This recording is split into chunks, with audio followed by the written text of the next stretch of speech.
Hi everyone. So apparently my last video was received pretty well. I don't think I'm a good speaker, but apparently everyone liked that video. So I am making this video about, obviously more about Sherlock and Molly and my theories um, about certain scenes in the series.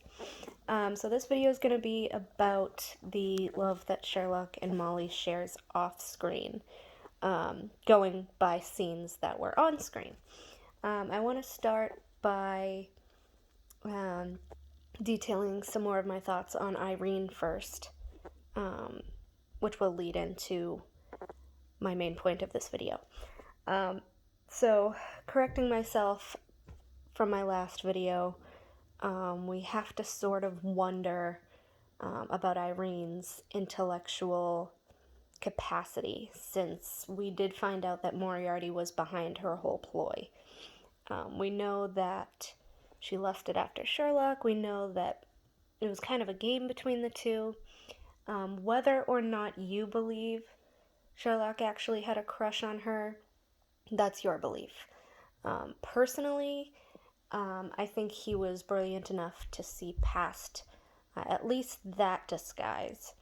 I know that he kind of messed up with with Mycroft's whole government, the flight of the dead, and everything. He kind of messed up because he wanted to show off. But in that way, I think that he was just proving that he was better than her. I don't think he was trying to impress her as much as impress himself. But you can certainly disagree. A lot of people will disagree with that. That's fine. These are just my thoughts and my theories.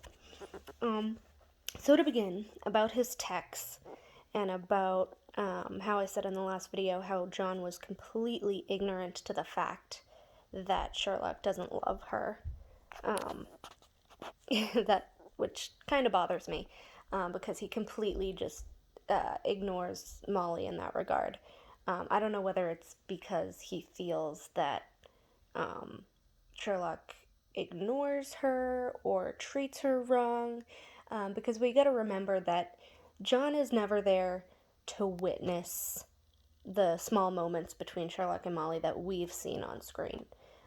The only time that he's witnessed a moment between them was the I love you scene. Same thing with Mycroft.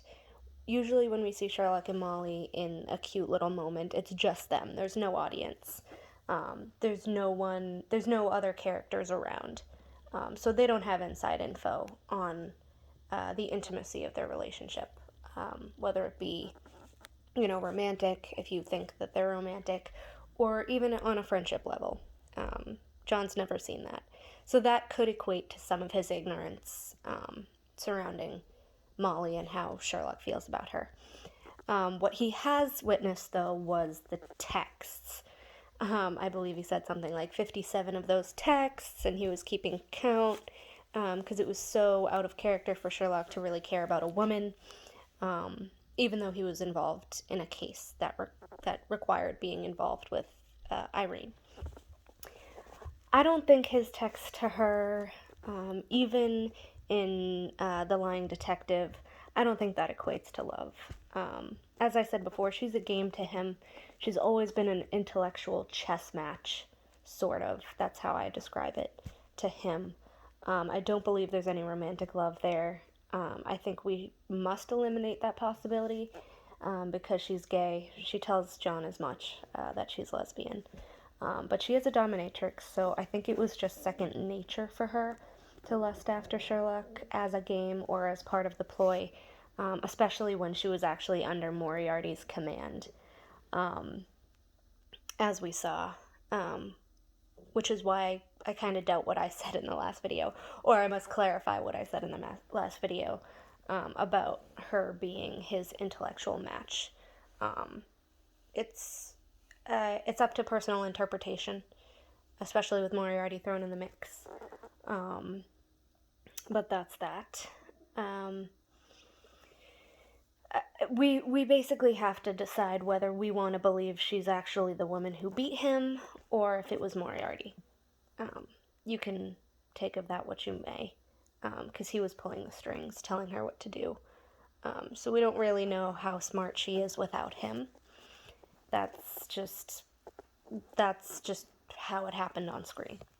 But everyone has their own interpretation of that and of Sherlock and Irene. As I said, Sherlock fell for her ploy with the Bond heir fiasco, but he's still smart and he saw through her game of lust, especially her game of asking him to have dinner. I think that intrigued him a lot, especially because to her, having dinner equated to having sex, which he told Mycroft doesn't alarm him, but obviously, as we see multiple times, anytime it's brought up, it kind of does alarm him. Whether it's just a response or whether it's an act, that's up to you to determine as well. I do think he did the right thing by denying her that, obviously, because it was a game. She wasn't actually interested in him, in my opinion. Anyways, that will lead us into our main point of this video, finally, which is wondering who he did in fact have sex with. We know he's no longer a virgin because Euros mentions that he has had sex when she tells him to play him on the violin, and not Bach because he doesn't understand it. And he plays, again, as we're supposed to imagine, it's Irene. He plays Irene's theme, but we know that he denied her. So I don't believe it was Irene. And I'm going to tell you why in a second. But Euro says, "Oh, have you had sex?" And he's like, "Oh, how would you know that?" And she's like, "Oh, I've had sex." And we get that whole little sadist kind of weird explanation about her past in response to that. But Benedict actually said on an interview that Sherlock was no longer a virgin, and how Benedict had his own thoughts about how that happened, but he never shares that. Obviously, he can't, because Moffat and Gatiss are the creators of the show. So, I mean, he has his own theories because it's his character and he knows how he plays his character. But I don't think we're ever going to know his thoughts on that. But I want to start with a question that I saw on Tumblr recently, asking why Molly kept touching her lips in the I love you scene. I fully believe that his second I love you was completely genuine, and nobody will ever convince me that it wasn't. But I think that Molly also realized that in a sense, or at least wondered if that I love you was genuine. And by touching her lips, I believe that she was, in a way, flashing back to a memory of when he did kiss her for real. Obviously, we don't see that on screen because it was Anderson's theory, but it is possible that she was flashing back to when they kissed for real, or even engaged in some sort of sexual activity together. Don't jump down my throat yet and say that it's impossible, because we know for a fact, verified on screen, that after the Reichenbach fall, he stayed with her for a bit before going to Serbia, and Molly even admitted herself that Sherlock slept in her bed. She tries to chalk it up to, oh, the guest bedroom, and then she corrects herself, saying, well, my bedroom, so we're going to assume that she only has her one bedroom. Euro says she has a small house, so it would make sense that she only has her bedroom, because she doesn't need a second bedroom. So that leads us to believe that they at least slept in the same bed, because she said Sherlock slept in her bed. So it's not impossible that they kissed, or even that they hooked up once, when Sherlock was overrun with the emotional response to faking his death after the whole Reichenbach fall incident, and sort of breaking down and needing someone that he still cares about to be close to him. Whether it was intentional or not, whether it was in the heat of the moment, that obviously we're never going to see that. And this is all up to my interpretation. Again, as I said, you could have a different opinion than I do. But it is possible that it was Molly that he had sex with in my opinion.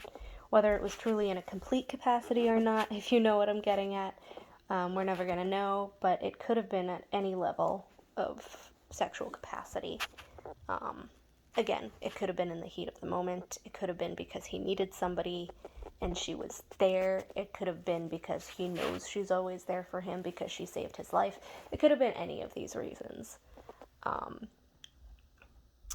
I just believe it's Molly because we know, at least on screen, we know it wasn't Irene.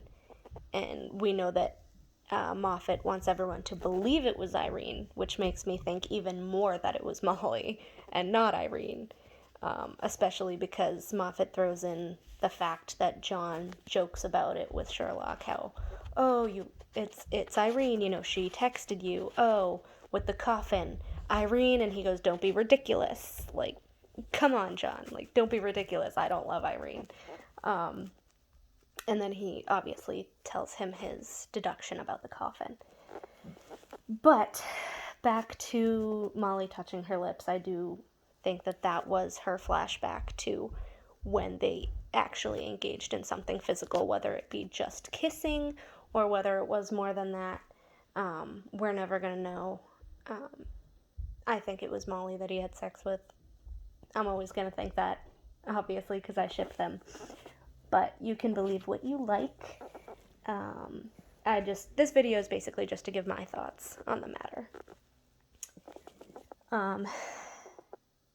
Another point that I wanted to make, which goes in response to that, or basically mirrors that, is that she not only stroked her lips, but she closed her eyes in kind of a reminiscent sort of way.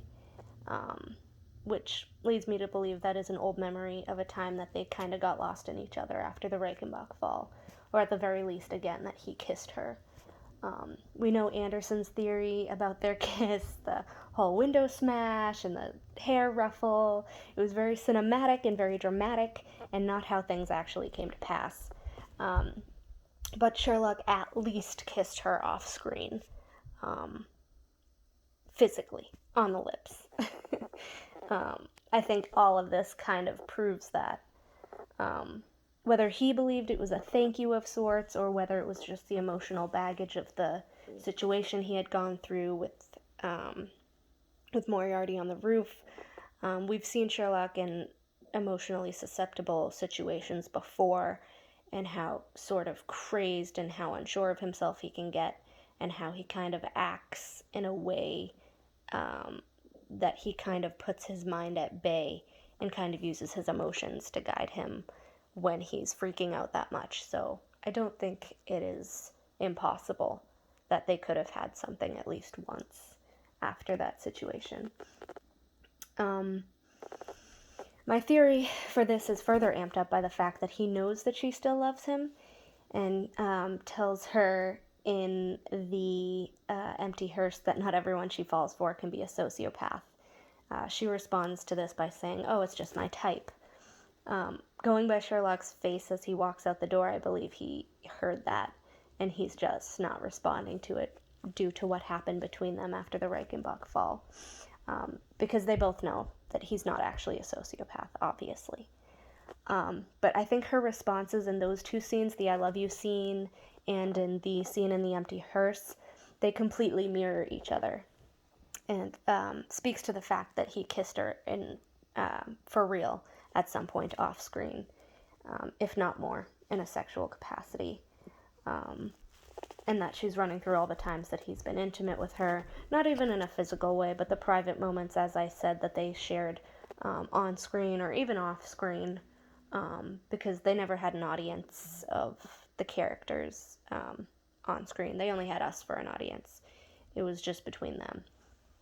And I think that she was wondering, again, if he did actually love her and choose to hide it for his Sherlockian reason, being, as Euros says, you try to repress your emotions to refine your reasoning. He tries to be detached so he can think better. Whether he loves her or not, I fully believe that he loves her, but he keeps her at arm's length. That's in my next video. But he keeps her at arm's length for multiple reasons. But it's funny because the empty hearse scene and the I love you scene is completely mirrored in her response. When he kisses her cheek in the empty hearse, it is close enough to her mouth where she's closing her eyes, and in my opinion, again, or firstly, flashing back to when they had actually kissed or when they had actually had sex. It's up to you. They definitely kissed, in my opinion. But it's flashing back to when they kissed after the Reichenbach fall that we didn't see, because she's closing her eyes, reminiscing about that. And she does the exact same thing in the I love you scene, the stroking of her lips, the closing of her eyes. It's all in her manner, which sort of proves the fact that they did kiss, at least, after the Reichenbach fall, when he stayed with her. I think when he goes to see her after the Reichenbach fall with her smile, when she turns around and sees him in her locker mirror and turns around and gives him that smile, and she gives him that smile, like that knowing, oh, we shared something nobody else will ever know sort of smile, that's partly a mirror to those other two scenes as well, in my opinion. But now that his love for her is basically cracked open in the I love you scene by Moriarty and Euros, he can't exactly revert back and hide it. And this is foreshadowed by the season 4 trailer. I don't know if you remember, with Culverton Smith saying, it's the very worst thing you can do to your very best friends. Tell them your darkest secret. And he goes on to say, why is this so bad? Because you can't take it back. You can't unsay it. And this is true for the I love you scene. Sherlock says I love you not once but twice. And he can't just take it back. He can't just unsay it, regardless of what the situation was, regardless of whether he tells Molly about Euros's game, regardless of whether it was because of the bombs. The fact is, the game was that he had to get her to say it once. She was satisfied the first time he could see her on screen. She was satisfied after the first time he said it, but he said it again. Because again, when he's in that emotional state, he sorts of put his mind by the wayside and kind of lets his own emotions take over, which he hates, but it happens, as we have seen multiple times. And I think that was something he just let slip, and he can't take it back. He can't unsay it. So that's why he is so distraught when the phone call ends. Not only because he thinks Euros isn't going to stick to her part of the deal, like she didn't with the Garridebs or with the governor, because she ended up killing the governor's wife. And even when Sherlock solved the case with the Garridebs, she ended up killing all of them instead of just the one, as she said she was going to. So all of this leads him to being completely distraught. The fact that he can't take back his I love you. The fact that he still believes Euros is going to kill Molly. I think, just going by the pattern that we had already seen in the episode. But then she tells him that she knows that he loves her and that he's an open book. That the man who can see through everything is exactly the man who doesn't notice when there's nothing to see through. And she completes this by telling him after the I love you scene, why would I be so clumsy? Why would I blow Molly to smithereens? Why would I kill her knowing that this whole thing is so you can get to know me again, is so that you can give me attention again. If I kill the woman you love, that's not going to help me. That's not going to aid my agenda. Which is why she doesn't actually kill Molly, I believe. Why would she be so clumsy? That would make no sense for her game. She needed Sherlock emotional. She needed Sherlock just to speak his truth and tell her for once in his life that he loved her, regardless of keeping her at arm's length, just so that she's safe from everyone that he comes in contact with that he believed he was saving her from, such as Moriarty, which obviously we know now that Moriarty didn't slip up. He didn't make a mistake. He actually just didn't tell Sherlock about his game with Euros and how he knew that Sherlock would basically go to Molly to help him fake his death, because if Moriarty didn't have that oversight, there'd be no reason to do the Sharonford game, you know. But I will speed up this rant a little bit because I know I kind of keep repeating myself. But basically, this whole thing wraps up by him smashing the coffin. He was distraught. He smashed the coffin. He can't take back his I love you. He is still scared that Euros will probably still try to hurt her. Maybe he doesn't think that Molly will believe him if he tells her that he's being truthful because of all the times he's hurt her in the past.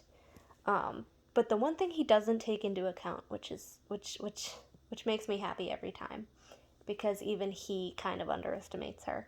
The thing that he doesn't take into account is that Molly is a strong and confident woman at this point. She can handle herself. I mean, for God's sakes, she broke up with Moriarty. She ended her crappy engagement, even though she could have gone along with it. She's done a ton of things that just make her strong, in and of herself. And in season 4, we even see that she has a life outside of Sherlock. She has a life outside of the morgue. We don't see her in the lab. We see her, as Rosie's godmother. We see her as Mary's friend. We see her as this whole other person, separate from her pathologist identity. And, which I think is great. But Sherlock fails to take into account that she is that confident now, that she is that strong now, that she can handle it, that she can handle any explanation he throws at her, she can handle whether it's true, she can handle whether it's not true, and she'll just move on with her life, whatever's thrown at her, she'll move on with him, or she'll move on by herself and be completely content with that. In my opinion, of course, I believe that Sherlock does tell her that he loves her. I believe that Molly does convince him that they would be better off together instead of apart, especially now that Euros knows that he loves her, and there's basically a threat to her at any point. But I think that's why we see her in the little montage super confidently strolling into 221B. Huge beaming smile across her face, strolling towards Sherlock's chair. I mean, that's not the face of just a friend, in my opinion. That's not the face of just a friend, especially after what happened between them and how broken they made her look after. But I think that was also just combined with the fact that she said, "Oh, I had a bad day," which again goes to my point of her being separate from Sherlock, being her own person and having her own life, and her own issues aside from his. But I know I've been ranting a long time, so I'm going to stop now. But I will be doing another video soon, further outlining my complete theories on the foreshadowing within the series and how it came to a peak at the I Love You scene. Most of it I did write on Tumblr already. Some of you have read it. But I would like to put it out there in a video for Instagram as well. It will talk about the significance of Moriarty's I Owe You a Fall, and how it relates to Molly and Sherlock and their love, and how Moriarty actually didn't slip up and make a mistake, how he actually didn't skip over her, how she wasn't actually an oversight, and how Euros helps him with that, and furthers the game with her own research after basically breaking out of Sharonford. So I will do a video on that at some point. You'll see that a little later. But I hope you enjoyed this part 2 little rant about Sherlolly and their love and scenes that we don't see on screen, and how a bunch of quotes and a bunch of scenes mirror each other to prove that they had something special at one point. Um, I know I say a lot, I'm sorry. Again, I'm not the best speaker. But I hope you enjoyed this, and let me know your thoughts in the comments.